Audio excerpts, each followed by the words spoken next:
ಬಹಳಷ್ಟು ಜನ ಇಲ್ಲೂ ಸಹ ಮೊಬೈಲ್ನಲ್ಲಿ ಏನು ಬರ್ತಿದೆ ಅಂತ ನೋಡ್ತಿದ್ದೀರಿ. ಇದು ನಿಮ್ಮ ತಪ್ಪಲ್ಲ, ಇವತ್ತು ಎಲ್ಲರಿಗೂ ಅಂಟಿರುವ ಕಾಯಿಲೆ ಅದು. ಆದರೆ ಪರಸ್ಪರ ಮುಖಾಮುಖಿಯಾದಾಗ ಸ್ಪಂದಿಸುವ ಗುಣವನ್ನು ನಾವು ಕಳ್ಕೊಳ್ತಾ ಇದ್ದೇವೆ.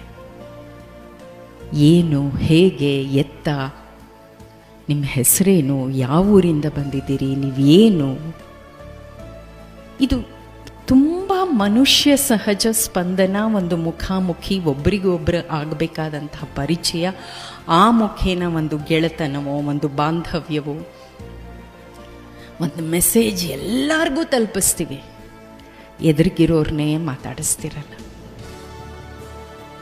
ಬಹುಶಃ ಮಾನವ ಸಂಬಂಧ ಅಥವಾ ಮನುಷ್ಯ ಸಂಬಂಧ ಅಂದಾಗ ಇವತ್ತು ತುಂಬ ನಾವು ಅದರಲ್ಲಿ ಬಡವರಾಗ್ತಾ ಇದ್ದೀವಿ, ಮಿಕ್ಕೆಲ್ಲದರಲ್ಲೂ ಶ್ರೀಮಂತರಾಗ್ತಾ ಇದ್ದೀವಿ.